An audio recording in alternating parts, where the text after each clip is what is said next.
A única coisa que fez a diferença foi a presença de Jesus. Mas a presença dele faz toda a diferença. Eu me lembro daqueles filmes, né? E aí você pode até citar aí algum filme aí que você se lembra. Você já viu aqueles filmes quando um professor chega numa sala de aula problemática, uma escola caindo aos pedaços, mas aí com uma metodologia ele consegue transformar uma classe problemática em uma classe vencedora. Não mudou nada, não mudou o mobiliário da escola, não mudaram os alunos, não mudou a lousa, não mudou os livros, mudou somente o professor, o mestre. Me lembrei de um aqui, chama Ao Mestre com Carinho. É um filme antigo, mas que retrata isso. Tem outros, tem vários. Escritores da Liberdade é um outro. Era o mesmo barco, os mesmos pescadores, o mesmo lago, os mesmos peixes, as mesmas redes. Só que agora, Jesus estava no barco. E ele fez a diferença. Ele pode fazer a diferença na sua vida, meu irmão. Em nome de Jesus. E eu fico vendo que o discurso pregado atualmente, na maioria das igrejas, não nos prepara para fracassar. Pelo contrário, diz que nós seremos vitoriosos em tudo. Mas eu quero dizer para você que pode haver um tempo de fracasso. Mas se você experimentou fracasso ou tem experimentado em alguma área da sua vida, não desista.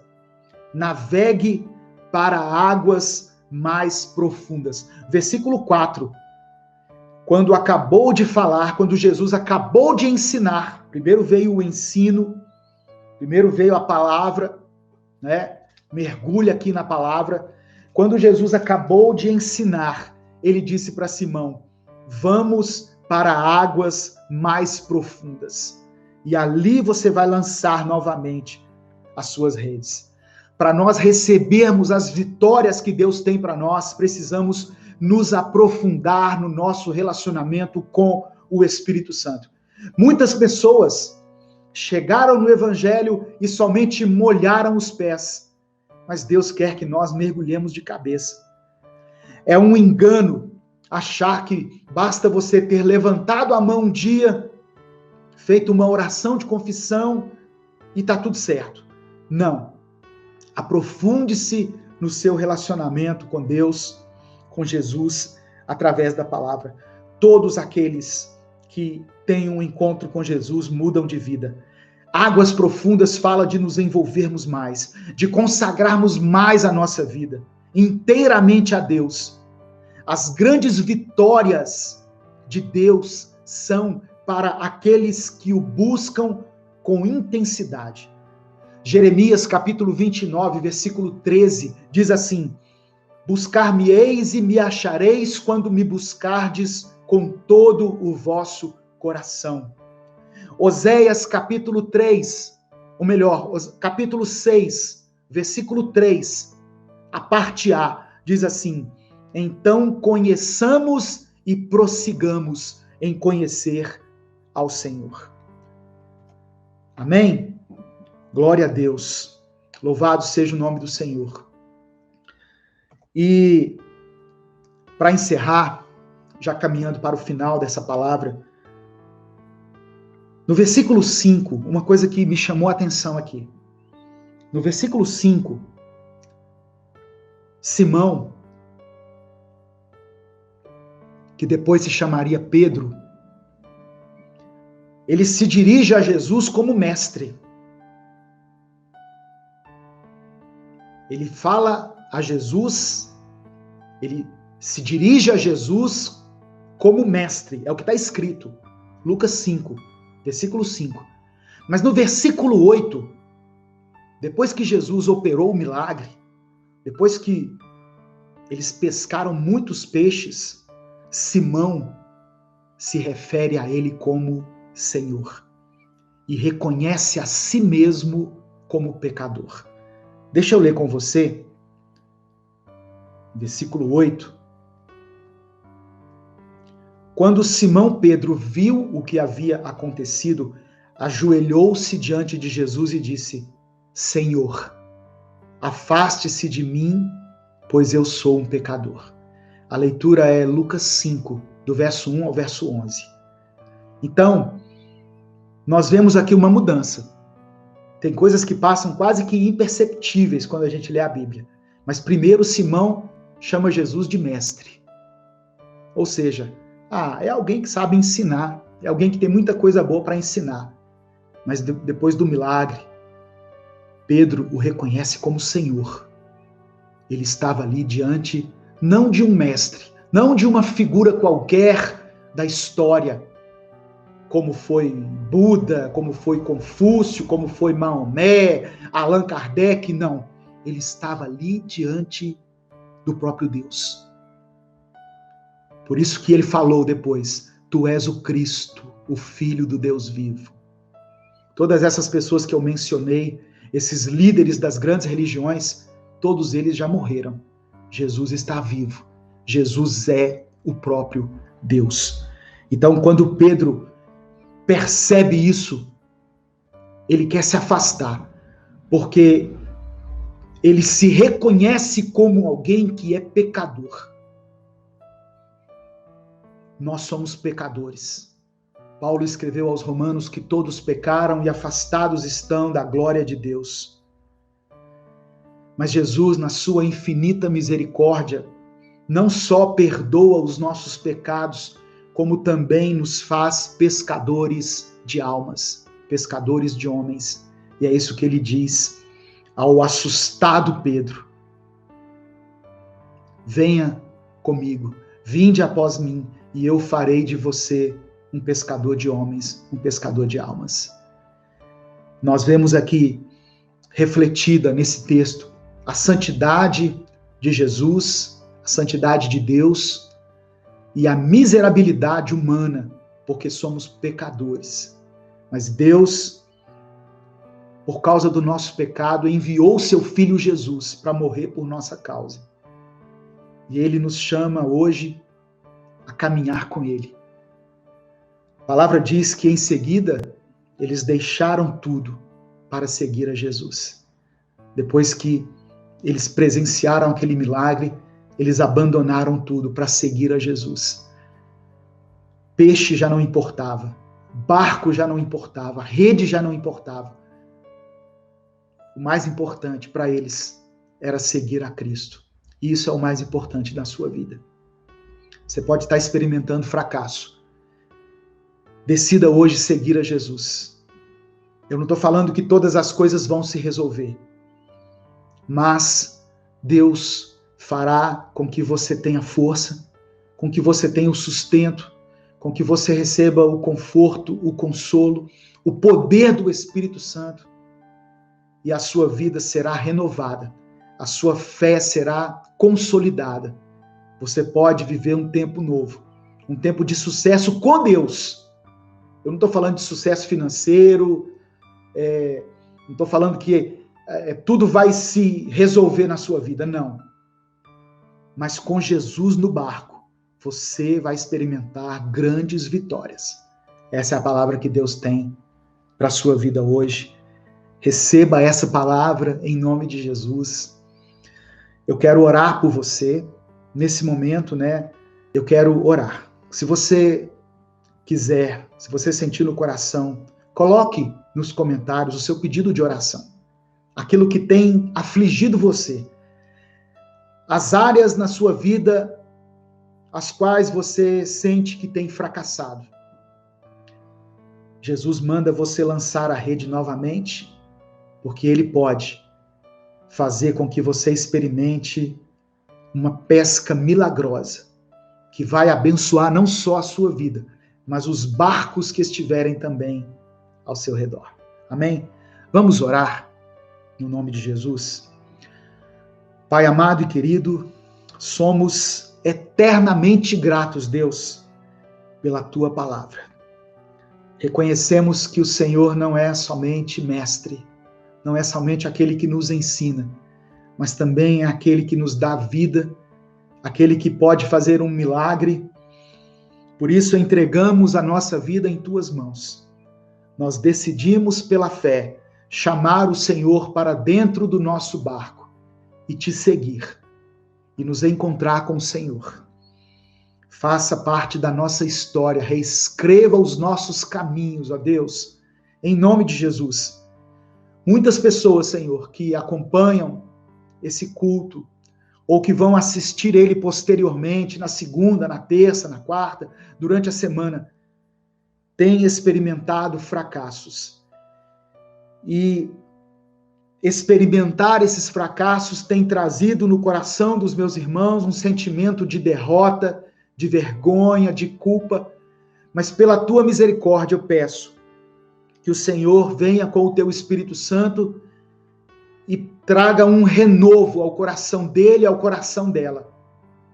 Que eles possam, ó Deus, enxergar sob uma outra ótica aquilo que tem enfrentado na sua vida.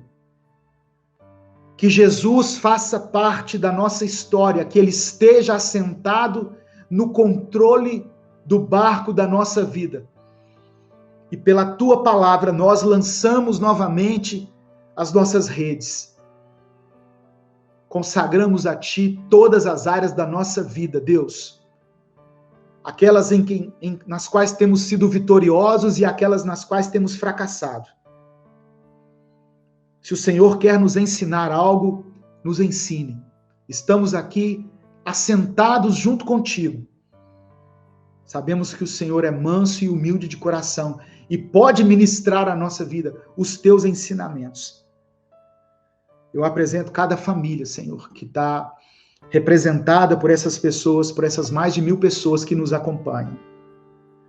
Que o Senhor dê a eles a cura, a libertação, a restauração. Não deixe que essa família seja destruída. Restaura, Senhor, esse relacionamento. Traga paz a esse lar. É o que nós te pedimos, em nome de Jesus. Amém. Não deixe de compartilhar essa mensagem, não deixe de se inscrever no nosso canal. Se quiser apoiar o nosso projeto, seja membro do canal e tenha uma semana de bênção na sua vida. Não desista. Lance a rede novamente. Vá para águas mais profundas e lance a rede novamente. O Senhor te abençoe e te guarde. O Senhor faça resplandecer o seu rosto sobre ti e tenha misericórdia de ti. O Senhor sobre ti estenda a tua face e te dê a paz. Amém? Que Deus te abençoe. Até o nosso próximo culto, se Deus assim o permitir.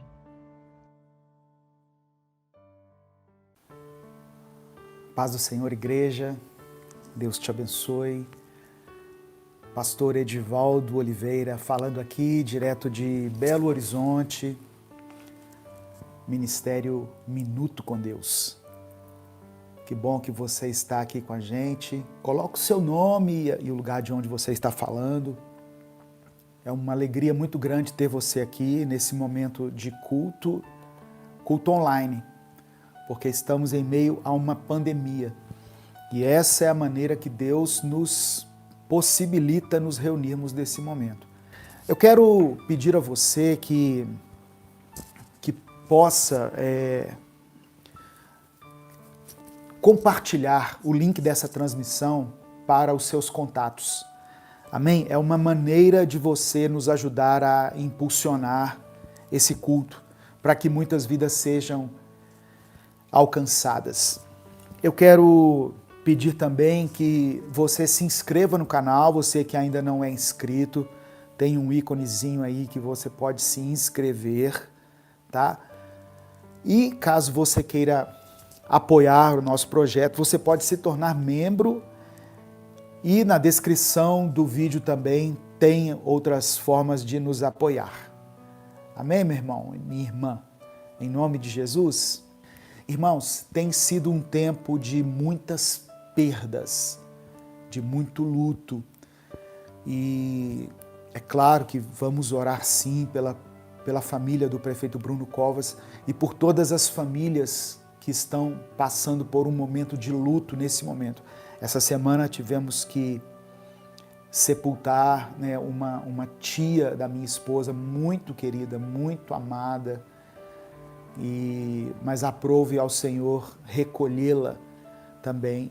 E eu sei que muitas vidas têm sido ceifadas nesse momento, mas eu creio que Deus vai estabelecer um tempo novo, um tempo de cura, de restauração, um tempo onde nós poderemos novamente ter a liberdade de visitar as pessoas que amamos, de ter um contato, de ter comunhão como igreja, porque isso é importante.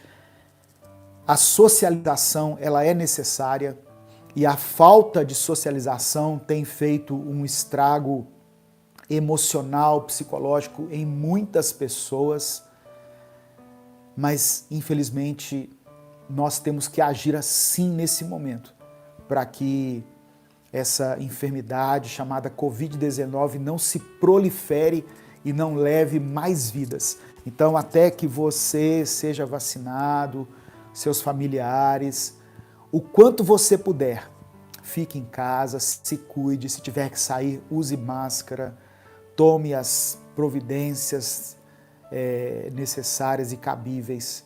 Amém? Deus abençoe cada um de vocês. Deixa eu ler aqui inicialmente, irmãos. Eu costumo mencionar uma passagem aqui, né, no início do culto. Eu quero agradecer primeiro o irmão Gleidson pelo superchat, que Deus abençoe a sua vida, e o irmão Manuel Pérez pela contribuição. Os dois fizeram ofertas aqui e eu louvo a Deus pela vida de vocês. Ofertas assim que têm ajudado a sustentar o nosso ministério. Amém? Eu vou ler um texto que está nesse livro aqui, olha, que chama-se Recomece a Viver. É um livro que foi escrito por mim e pelo Gabriel Oliveira, meu filho, antes da pandemia, e um livro que contém 365 mensagens, uma para cada dia do ano. Então a mensagem de hoje, ela é intitulada Tudo coopera para o bem. Tudo coopera para o bem. Romanos capítulo 8, versículos 28 e 29 está escrito: Sabemos que Deus age em todas as coisas para o bem daqueles que o amam, dos que foram chamados de acordo com o seu propósito. Pois aqueles que de antemão conheceu também os predestinou para serem conformes à imagem de seu Filho, a fim de que ele seja o primogênito, ele, Jesus, seja o primeiro entre muitos irmãos. Obrigado, irmã Andréia Santos, pela sua oferta, que Deus te abençoe e multiplique na sua vida. Tudo coopera para o bem. Nós usamos essa passagem quando alguma coisa não dá certo. E entendemos que, no final das contas, Deus permitiu o que quer que tenha acontecido para o nosso bem. Mas será que é sempre assim mesmo? No contexto da teologia da prosperidade, estar bem significa ter saúde, ter segurança financeira e ter felicidade pessoal. Mas isso não é exatamente o que a Bíblia quer dizer. Fica parecendo que, quando a gente diz assim, todas as coisas cooperam para o bem, é que tudo que Deus faz é para o nosso bem-estar, para a nossa segurança financeira, para a nossa felicidade, para a nossa saúde. Mas não é isso exatamente o que a Bíblia diz quando o apóstolo Paulo escreveu isso. Precisamos entender que a principal meta de Deus não é nos favorecer enquanto pessoas, enquanto crentes, nos entregando tudo aquilo que nós desejarmos. Esse texto não pode ser usado como um tipo de amuleto para garantir que Deus vai providenciar bênçãos materiais para nós que servimos a Ele. Estar bem nesse contexto é sermos transformados conforme o caráter de Cristo. Nós podemos entender essa passagem da seguinte maneira: todas as coisas contribuem para que aqueles que amam a Deus, que foram chamados por Ele, se tornem a cada dia mais parecidos com Jesus. Muitas circunstâncias da sua vida e da minha vida, muitas coisas que têm acontecido na nossa vida, servem como ferramenta de Deus para nos tornar semelhantes a Cristo. Semelhantes em que sentido, pastor? No sentido de amar incondicionalmente as pessoas, no sentido de perdoar, mesmo com todas as ofensas e com a injustiça que sofrermos, aprender a renunciar à nossa própria vida, a sermos mais pacientes, mais tolerantes e a obedecermos ao Pai, ainda que isso nos custe sacrifício. As nossas lutas, as tribulações, as dificuldades que passamos, a escassez, as crises, tudo que enfrentamos, fazem parte do propósito de Deus para que eu e você nos tornemos semelhantes a Cristo.